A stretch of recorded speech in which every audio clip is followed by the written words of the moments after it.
हैं और लोकतंत्र की परिभाषा पढ़िए, राम की परिभाषा को पढ़िए और राम राज लाने के लिए सबसे पहले राम का अनुशीलन करिए, राम को पढ़िए, उग्रवादी की तरह मत फैलाइए और धर्म का उन्माद फैला करके चाहते हैं देश को बर्बाद कर दे।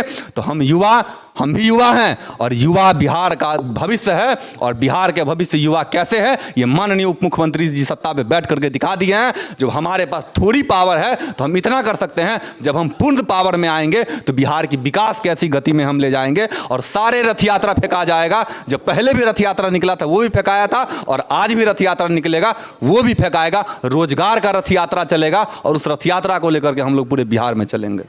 मौर्यध्वज एक्सप्रेस आप देख रहे हैं और अभी हम मुजफ्फरपुर के होटल वैलेंटिनो में मौजूद हैं और हमारे साथ राजद के प्रदेश अध्यक्ष हैं शिक्षक प्रकोष्ठ के कुंवर राय सर। कुंवर राय सर, हमारे चैनल में आपको बहुत बहुत स्वागत है।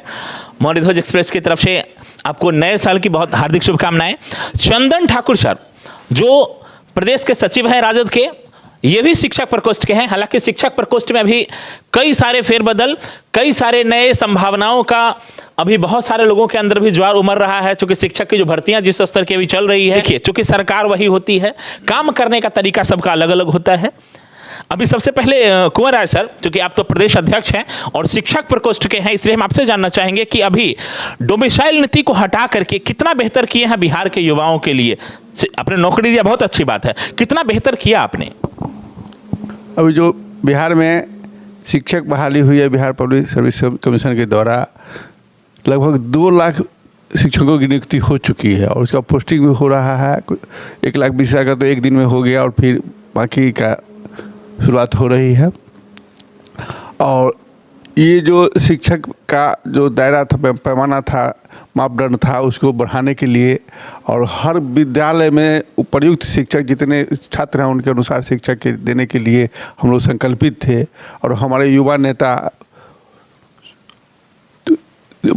माननीय तेजस्वी प्रसाद यादव जो बिहार सरकार के उप मुख्यमंत्री हैं, उन्होंने वादा किया था कि हम 10 लाख की बहाली करेंगे और 10 लाख को रोजगार देंगे।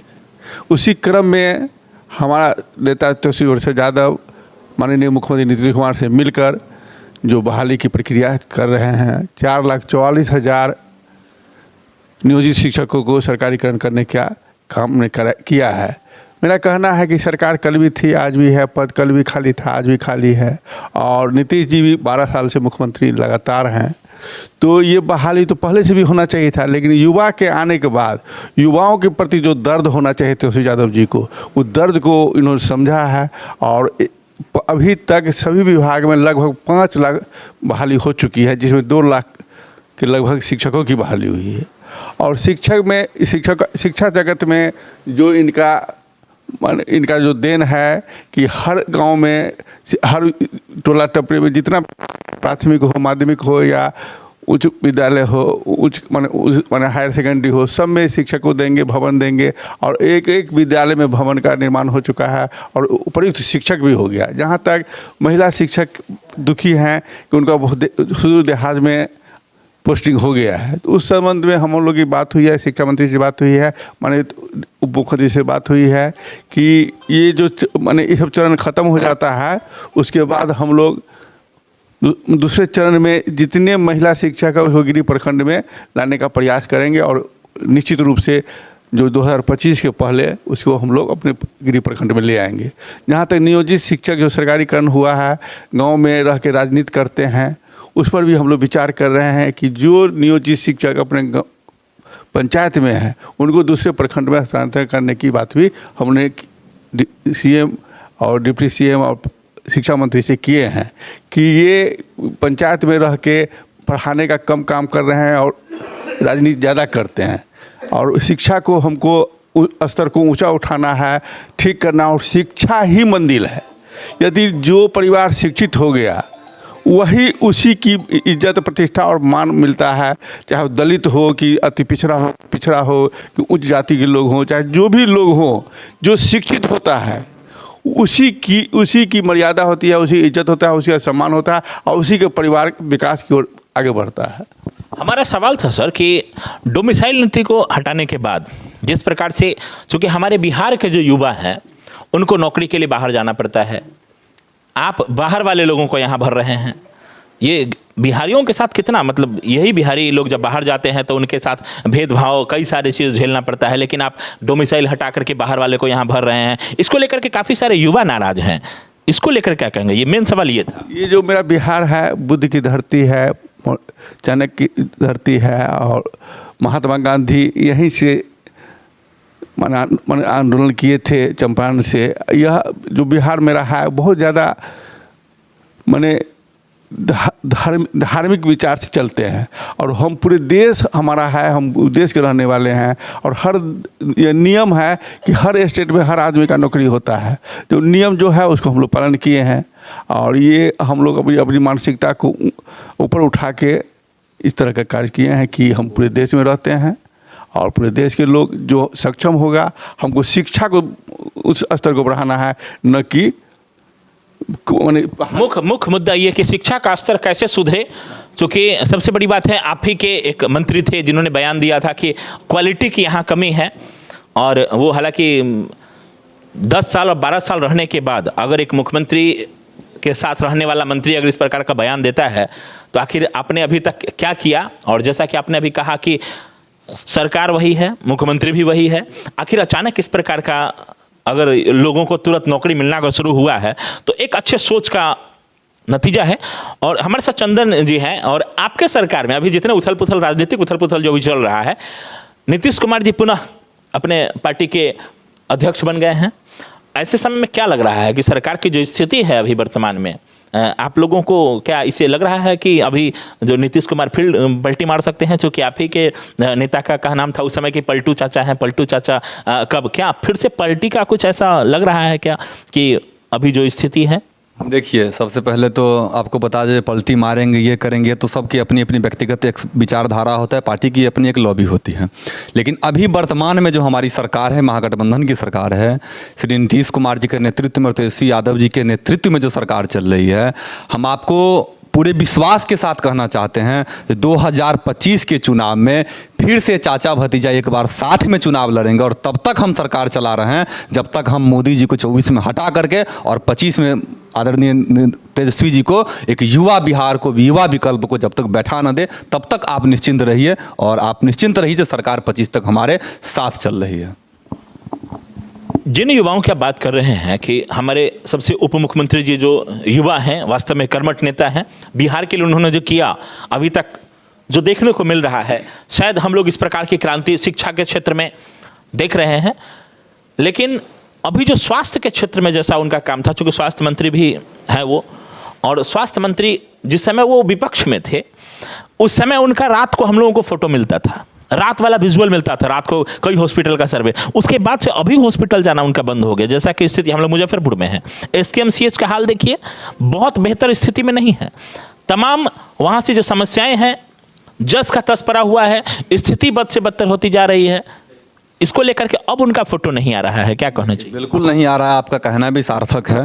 पहले चीज़ तो समझ लीजिए, जब लोग विपक्ष में होते हैं तो विपक्ष में होते हैं तो सरकार की कौन सी चीज़ कमी है उस चीज़ को वॉच करते हैं, हम वो देखते हैं। जब तेजस्वी जी विपक्ष में थे तो वास्तविक विपक्ष की भूमिका निभाने के लिए वो हॉस्पिटल में जाते थे और सरकार के द्वारा की हुई कार्य की कमी को देखते थे।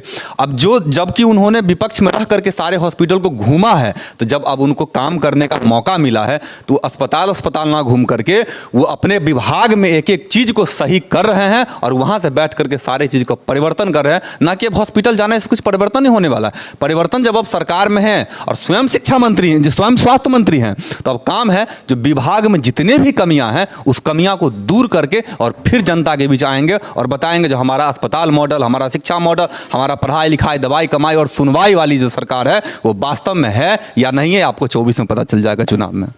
अभी जस्ट कुछ दिन पहले एक वीडियो वायरल हुआ था जिधर से आप अभी उद्घाटन करके आ रहे हैं, दरभंगा में दारू पार्टी का, जो कि दारूबंदी को लेकर के भी जिस समय विपक्ष में थे कहते थे कि नहीं हम आएंगे तो इस पे विचार किया जाएगा। सोच क्या उस पर विचार चल रहा है दारूबंदी पे? जी, सर्वे तो विचार चल ही रही सरकार की और जनता से भी फीडबैक लिया जा रहा है, विभागीय विचार भी हो रहा है और आगे इसकी क्या विचार होती है इस पर सरकार निर्णय लेगी। क्या फिर से कोई और नया इसमें सर्वे करने का नया तरीका निकलेगा? जैसे पहले अभी नीतीश कुमार जी ने किया था कि अभी कुछ दिन पहले जैसे था कि शिक्षक के द्वारा दारू पकड़ने का अभियान चलाया गया था, इस प्रकार का कुछ सर्वे नया आएगा क्या? नहीं, इस प्रकार की कोई सर्वे नहीं आएगी। जो भी होगा वो सरकार के द्वारा ही सर्वे लिया जाएगा और फीडबैक तो जरूर लिया जाएगा, समाज में इस पर क्या प्रभाव पड़ा है, समाज को इससे क्या लाभ हुआ है और क्या हानि हो रही है। अगर दारू चालू नहीं भी होता है तो क्या हानि हो रही है, उस हानि पर हम लोग विचार करके उसको सही तरीके से ठीक करने का कार्य करेंगे। ये सरकार इस पर विचार कर रही है। शिक्षक को लेकर के जैसे अभी लगातार, चूंकि आप शिक्षक प्रकोष्ठ से हैं और प्रदेश स्तर के सचिव हैं आप, तो हम आपसे जानना चाहेंगे कि डोमिसाइल नीति हटा करके क्या आपको लग रहा है कि इस पे पुनः आप लोग अपने स्तर से भी, चूंकि शिक्षक प्रकोष्ठ से आप जुड़े हुए हैं, इस पे आप भी एक बार चर्चा करेंगे कि बिहार के युवाओं के लिए कहीं ना कहीं ये अच्छी चीज़ नहीं है? देखिए, सबसे पहली बात है, जो आप जैसे चैनल वाले लोग ये शिक्षा की बात करते हैं, रोजगार की बात करते, तो बड़ी खुशी होती है। जिस समय, जिस दौर में मीडिया आज के डेट में क्या चला रही है, नफरत की राजनीति कर रही है, धर्म की राजनीति कर रही है। अगर बिहार में एक सरकार के लिए आप लोग शिक्षा की बात करते हैं, रोजगार की बात करते हैं, तो बड़ी खुशी होती है। और आगे बार डोमिसाइल की बात आप कर रहे हैं, हम बिहार में केवल शिक्षा व्यवस्था में नौकरी नहीं दे रहे हैं, ये रोजगार मत समझिए इसको। ये बिहार की शिक्षा व्यवस्था को पुनः विश्वगुरु बनने, जो विश्वगुरु कहते हैं ना, वो बड़े वाले विश्वगुरु, वो विश्वगुरु नहीं था।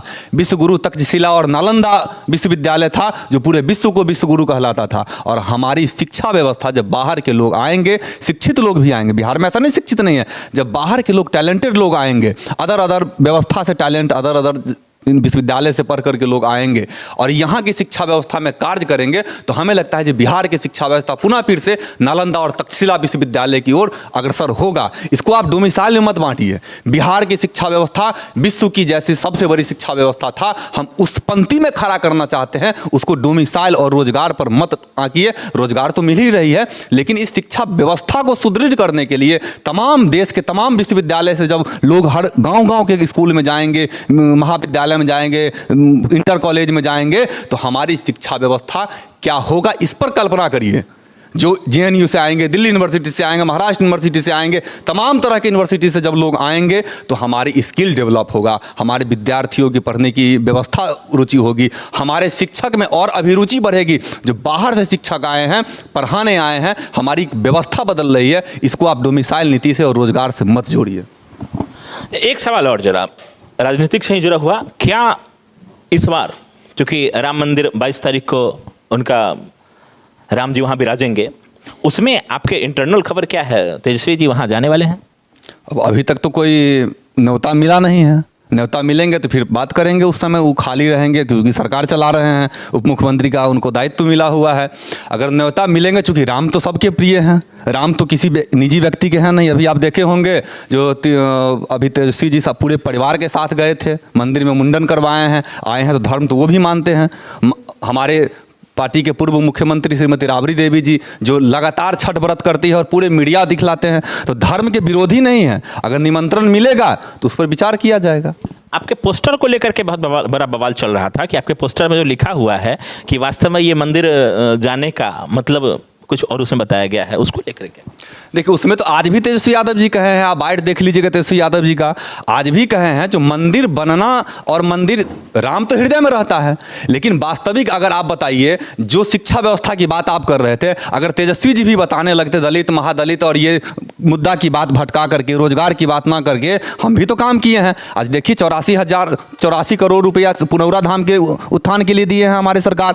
अभी देख लीजिए 1,15 करोड़ रुपया जो क्या बोलते हैं सिमरिया धाम के उद्धार के लिए दिया। हम तो ढिढोरा नहीं पीट रहे हैं, हमारा तो संविधान से देश चलता है ना। संविधान में सभी धर्म को बढ़ाना हमारा काम है, सभी धर्म को मानना हमारा काम है। तो जिस धर्म का जो आस्था का केंद्र है, उस आस्था के केंद्र में हम काम कर रहे हैं, तो हम तो उसको लेकर के डंका नहीं बजा रहे हैं, हम तो विकास की बात करते हैं। तो हमें लगता है मोदी जी 10 साल होने को है और आज तक विकास की मुद्दा पर बात नहीं किए हैं, इसका विरोध जरूर करेंगे। जो केवल आप मंदिर का नाम पर आप फिर से राजनीति करने आ रहे हैं, नफरत फैला रहे हैं, इसका विरोध करेंगे। जो राम मंदिर के नाम पे आपको राजनीति नहीं करने, आपको लाए थे रोजगार के लिए, आपको लाए थे महंगाई के लिए, आपको लाए थे पाकिस्तान को धूल चटाने के लिए, आपको लाए थे चाइना को धूल चटाने के लिए, और आप चाइना से भी हारे हैं, पाकिस्तान से भी हारे हैं, महंगाई से भी हारे हैं, रोजगार से भी हारे हैं। तो इस बार 2024 में मुख्य एजेंडा क्या रहने वाला है आरजेडी की तरफ से? अगर चूंकि आप शिक्षक प्रकोष्ठ के लोग हैं, तो इस बार जो 24 का जो एजेंडा है, कहीं ना कहीं आप लोगों से मंथन होता होगा, एजेंडा क्या रहेगा 24 का? 24 का एजेंडा तो साफ है, जो पूरे देश में आर्थिक आधार पर जनगणना होना चाहिए, ताकि पता चले जो हमारे देश में कितने लोग बेरोजगार हैं, कितने लोग आर्थिक रूप से कमजोर हैं, किस जाति के कितने लोग हैं। पहले तो ये हमारी मुद्दा होगी। दूसरी मुद्दा है हमारा पढ़ाई लिखाई दवाई कमाई, जिसमें रोजगार अहम मुद्दा है, महंगाई अहम मुद्दा है, और इंटरनल मुद्दा पर ही हम बात करेंगे। क्योंकि जब हम अच्छे स्वास्थ्य पर हमारा व्यवस्था होगा, शिक्षा ठीक हो जाएगा। और राम राज्य क्या है? राम जी की चौपाई अगर आप याद करें तो राम राज का पहला परिकल्पना है शिक्षा, स्वास्थ्य और रोजगार। ये तीन जिस राष्ट्र में मिलेगा वही राम राज कहलाता है। तो वास्तव है क्या ये राम राज्य है? अगर ये राम राज्य है तो जनता स्वतंत्र है। अगर राम राज्य ये नहीं है, राम राज्य की परिभाषा ये नहीं है, तो राम राज्य की परिभाषा क्या होना चाहिए, ये हम आशा करते हैं जनता 24 में दिखलाएगी मोदी जी को। अब क्या उम्मीद करते हैं, क्योंकि जिस प्रकार से बिहार की स्थिति अभी बदल रही है और जो स्थिति अभी बिहार की है, क्या उम्मीद करते हैं कि बिहार कितना बदला है तेजस्वी यादव के आने के बाद? अब तो हम लोग देख ही रहे हैं जी बिहार कितना बदला है। जब रोजगार के क्षेत्र में बात कर रहे हैं, अभी हमारे प्रदेश अध्यक्ष जी कह रहे थे लगभग 5 लाख नोटिफिकेशन, सरकारी नोटिफिकेशन हो गई है, जिसमें लगभग 2 लाख से अधिक पद भर दिया गया है और 3 लाख की बहाली प्रक्रिया चालू है। हमारे आज ही हमारे उप मुख्यमंत्री जी कह रहे थे जो 2025 की चुनाव में जब हम आएंगे तो हम आपसे किए हुए वादा, जो 10 लाख का वादा था, उस वादा को हम पूरा करेंगे। दूसरा बात, आप अचीवमेंट की बात करते हैं, हम लोग भी आंदोलन किए थे रीगा चीनी मिल का, लगातार आप भी उसमें साथ में थे। 2020 में पदयात्रा किए थे, 22 में आंदोलन किए थे। उप मुख्यमंत्री जी जब 20 में चुनाव रैली में आए थे तो उन्होंने वादा किया था अगर हम सरकार में आएंगे तो हम इस रीगा चीनी मिल को पुनः चालू करेंगे, और उन्होंने उस वादा को पूरा किया है। और आपको नोटिफिकेशन मिल जाएगा। जो एक एक चीनी मिल के जो मजदूर हैं उनको पुनः स्थापित किया गया है। गन्ना के किसान जितने हैं उनको जितना बकाया कर्ज था, उनका जितना बकाया व्यवस्था था, सारे क्लियर कर दिया गया है। ये हमारी उपलब्धि है। तो हम तो पढ़ाई लिखाई दवाई कमाई को लेकर के ही बिहार में आगे बढ़ेंगे, और हमारा कोई मुद्दा है ही नहीं। और राष्ट्र स्तर की मुद्दा महंगाई है, सबसे बड़ी मुद्दा रोजगार है, सबसे बड़ी मुद्दा। हम तो 5 लाख 10 लाख की रोजगार की बात किए तो 2 लाख दिए, लेकिन जो 2 करोड़ की बात किए थे, क्या वो 2 लाख दे पाए हैं आज तक? इसका हिसाब हम मांगेंगे और इसी को लेकर के हम लोग उतरेंगे बिहार में। 2024 में मुख्य मुद्दा रहेगा कि कैसे दवाई, रोजगार की बात हो, बेरोजगारी कैसे दूर हो, इन सारे मुद्दों को लेकर के उतरेंगे। लेकिन सबसे बड़ी बात कि बिहार की अगर बात करें तो अभी स्वास्थ्य विभाग को लेकर के जो आपके उप मुख्यमंत्री तेजस्वी यादव जी के पास है, इस स्वास्थ्य विभाग में अभी कई सारे कमियां देखने को मिल रही है, जिसको लेकर के अभी हमने चर्चा किया कि पहले आखिर वो फोटो खिंचाने के लिए निकलते थे, आजकल फोटो खिंचाने नहीं निकलते हैं। अभी उत्तर बिहार का सबसे बड़ा हॉस्पिटल है SKMCH, यहाँ की अगर बात करें तो स्थिति अभी भी इलाज कराने के लोगों को प्राइवेट हॉस्पिटल का सहारा लेना पड़ता है। क्यों ऐसी मजबूरी बनी हुई है? अभी यहाँ जैसे बना हुआ था ऑक्सीजन प्लांट का स्थिति अभी यह है कि बद से बदतर हालत में पड़ा हुआ है। कोरोना जैसे समय में उसका जिस प्रकार से नींव डाला गया, बहुत बेहतर रिसोर्स था आम जनता के इलाज को लेकर के, लेकिन वो बिल्कुल ठप पड़ा हुआ। इसको लेकर के इस पे भी कभी नजर जाता है? बिल्कुल जाता है। जब आप लोग इस बात को उठाते हैं, और आप लोग जब उठाइएगा, आज ही हमारे उप मुख्यमंत्री जी कह रहे थे जो हम सरकार चला रहे हैं तो हमारा भी आलोचना आप करेंगे, तभी तो पता चलेगा जो हमारे काम की क्या कमी हो रही है और हम किस दिशा में और काम करें। आप अस्पताल की बात कर रहे हैं तो हम प्रदेश अध्यक्ष जी हम लोग जब पटना जाएंगे तो इस विषय पर हम लोग चर्चा करेंगे और बताएंगे जो मुजफ्फरपुर SKMCH जो उत्तर बिहार का सबसे बड़ा अस्पताल है उसका औचक निरीक्षण हो और जो कमी है उसको दूर किया जाए। पत्रकार की आपने बात की कि पत्रकार दिखाते हैं तो पत्रकार को आपका सरकार जेल भेजने का भी काम आपके सरकार के द्वारा किया जा रहा है कि लगातार पत्रकार अगर सही दिखाए तो उसको भी भेज दो। अब हम लोग भी अगर दिखाए तो हम लोग भी बड़े भयभीत रहते हैं कि आखिर आपके सरकार में ऐसा नहीं कि अब अगला नंबर हमारा हो। अब SKMCH में हम लोग जाते हैं, वहाँ अधीक्षक जवाब नहीं देते हैं। हमने एक अभी चूँकि यहाँ आपके बिहार में मुजफ्फरपुर की अगर बात करें, चूँकि हम मुजफ्फरपुर अभी इधर कवरेज कर रहे हैं लगातार, 16 प्रखंड में 14 प्रखंड में कोविड सेट का निर्माण चल रहा है, जिसमें हमने भ्रष्टाचार दिखाने की कोशिश किया। उसमें सिविल सर्जन से भी हमने बात किया, जो इससे पहले UC शर्मा थे यहाँ के सिविल सर्जन, उनसे ही बात किया।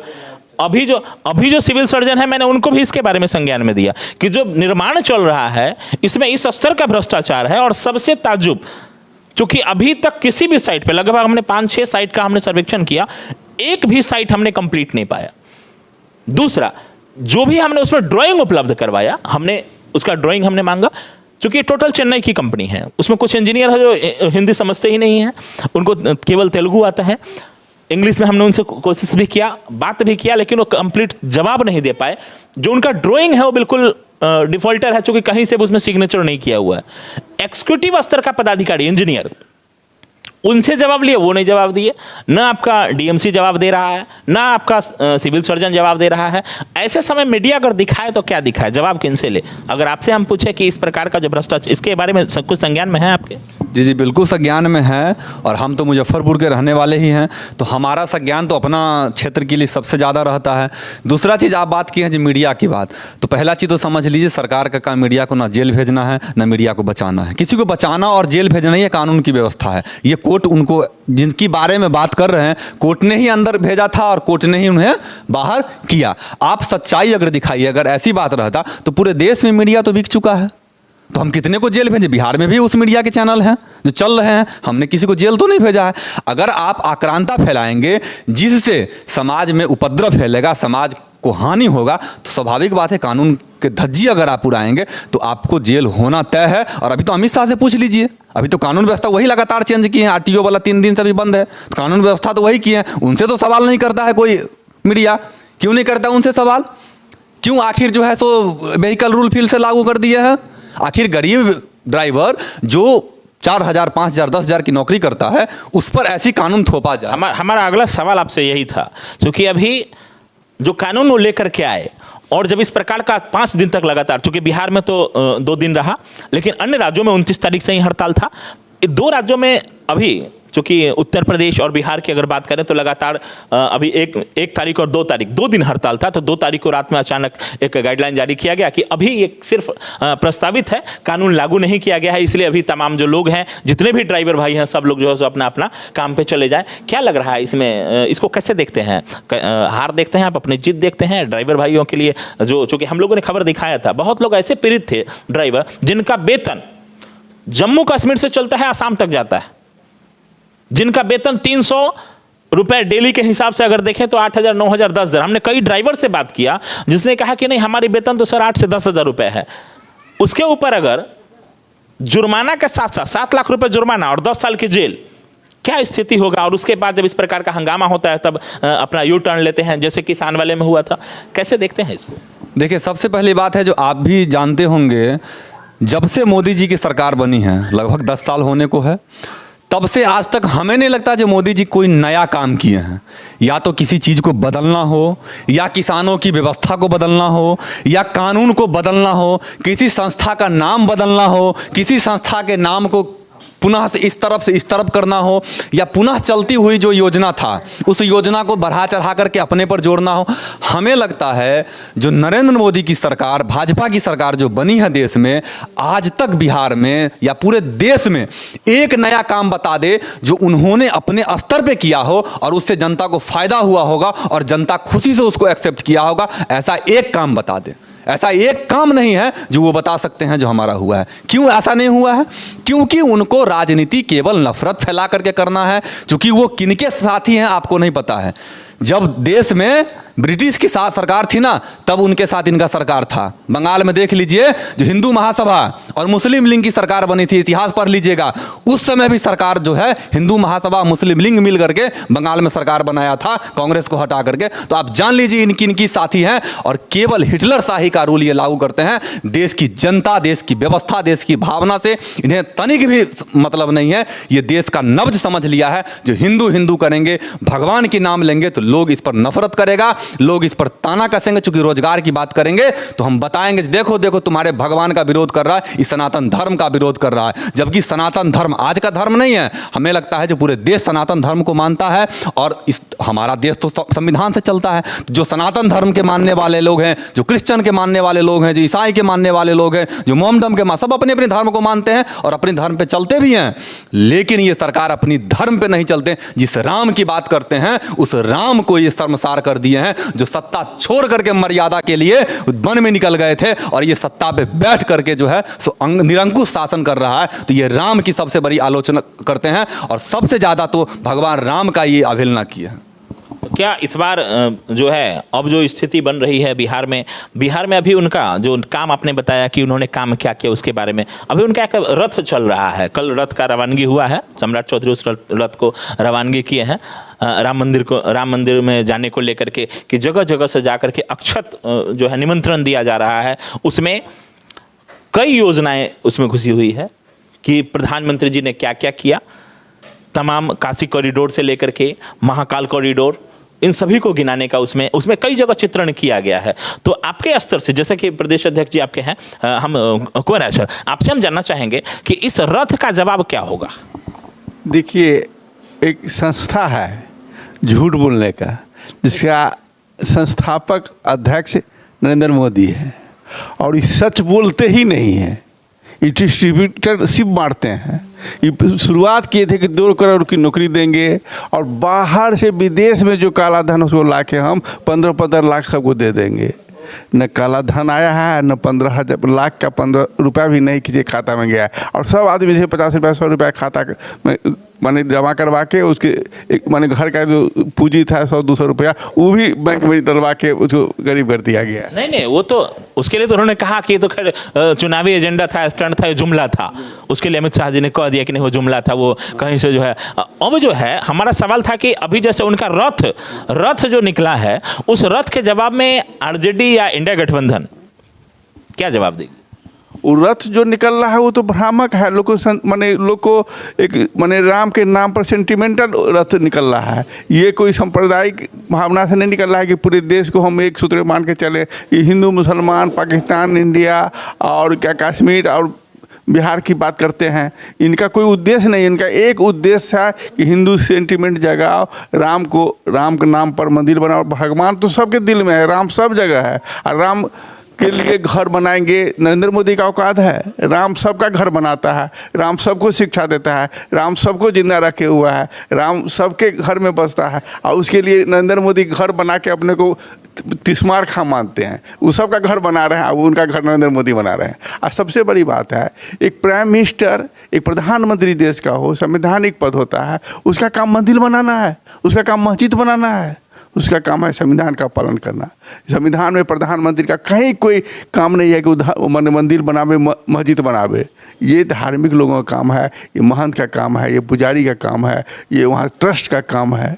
और नरेंद्र मोदी एकदम माने प्रधानमंत्री का जो कार्यकाल है, उनका जो कसम खाए थे संविधान के लेके कि मैं जो कुछ भी करूँगा मैं देश के लिए करूँगा, धर्मनिरपेक्षता के लिए करूँगा, वो संविधान कोई कसम कोई भूल गए हैं, और सिर्फ राम रथ और राम कर रहे हैं। कौन अगला, अब चूंकि आप हम लोग चर्चा कर रहे हैं, आगे हम चर्चा करें चंदन ठाकुर सर से। चंदन ठाकुर जी, अगला जो कदम है आरजेडी का बिहार के विकास को लेकर के, क्या कदम है? हाँ, वो भी बता रहे हैं। अभी आप अक्षत की बात कर रहे थे, उस अक्षत पे थोड़ा हम बता दें। जो अक्षत बांटना क्या किसी पॉलिटिकल पार्टी के लिए कहीं से सार्थक है? अगर है तो जब अक्षत बांटते बांटते रथ यात्रा से आपकी मुलाकात होगी तो उस अक्षत बांटने वाले से पूछिएगा। 2005 से लेकर के 2013 तक आप बिहार में सरकार में थे, आपके पास भी उप मुख्यमंत्री था, हमारे पास भी है। 2015 से 2017 हम थे, 2017 से 2020 तक आप थे। आप अक्षत बांटने का काम करें कि आप रोजगार बांटने का काम कर रहे हैं? आप जब 2014 से लेकर के 2017 से 2020 में जब आपकी सरकार थी, केंद्र में भी और राज्य में डबल इंजन की सरकार थी, तो आप अक्षत ही बांटते रह गए। अक्षत बांटना है तो जाइए अयोध्या, काशी में जाइए, वृंदावन में जाइए, अक्षत बांटिएगा। बिहार में अक्षत बांटने की आवश्यकता नहीं है। बिहार में रोजगार बट रही है, बिहार में शिक्षा बट रही है, बिहार में स्वास्थ्य की व्यवस्था बट रही है। आदेश बनी अक्षत बांटना है तो बिहार में खोल लीजिए कोई मारा मठ और बांटिए अक्षत, हम भी चंदा देंगे, सबसे ज्यादा चंदा देने वाले हम होंगे। आप बांटिए अक्षत। लेकिन आप अक्षत बांटने के लिए लोकतंत्र में नहीं आए हैं। लोकतंत्र में अगर जनता आपको वोट दिया है तो विकास करने के लिए दिया है, अक्षत बांटने के लिए वोट नहीं मिलता है। अक्षत बांटने के लिए महंत है, मंदिर मस्जिद करने के लिए धर्म गुरु हैं। आपका काम धर्म गुरु का नहीं है, आपका काम संविधान गुरु बनाना है। आप संविधान के लिए लड़ रहे हैं, आप लोकतंत्र के लिए लड़ रहे हैं। और लोकतंत्र की परिभाषा पढ़िए, राम की परिभाषा को पढ़िए, और राम राज लाने के लिए सबसे पहले राम का अनुशीलन करिए, राम को पढ़िए। उग्रवादी की तरह मत फैलाइए, और धर्म का उन्माद फैला करके चाहते हैं देश को बर्बाद कर दे। तो हम युवा हम भी युवा हैं और युवा बिहार का भविष्य है, और बिहार के भविष्य युवा कैसे है ये माननीय उप मुख्यमंत्री जी सत्ता पे बैठ करके दिखा दिए हैं। जब हमारे पास थोड़ी पावर है तो हम इतना कर सकते हैं, जब हम पूर्ण पावर में आएंगे तो बिहार की विकास की ऐसी गति में हम ले जाएंगे और सारे रथ यात्रा फेंका जाएगा। जब पहले भी रथ यात्रा निकला था वो भी फेंकाया था, और आज भी रथ यात्रा निकलेगा वो भी फेंकाएगा। रोजगार का रथ यात्रा चलेगा और उस रथ यात्रा को लेकर के हम लोग पूरे बिहार में चलेंगे। जी बहुत बहुत धन्यवाद चंदन सर आपका हमारे चैनल से बात करने के लिए। बड़े बेबाकी से हम लोग चूंकि कई सारे मुद्दे को लेकर के, चूंकि बिहार से जितने भी जुड़े मुद्दे हुए लगभग हमने कोशिश किया कि इनसे चर्चा करें, और सरकार में है इसलिए सवाल तो इन्हीं से होगा। बहुत बहुत धन्यवाद चंदन सर आपका।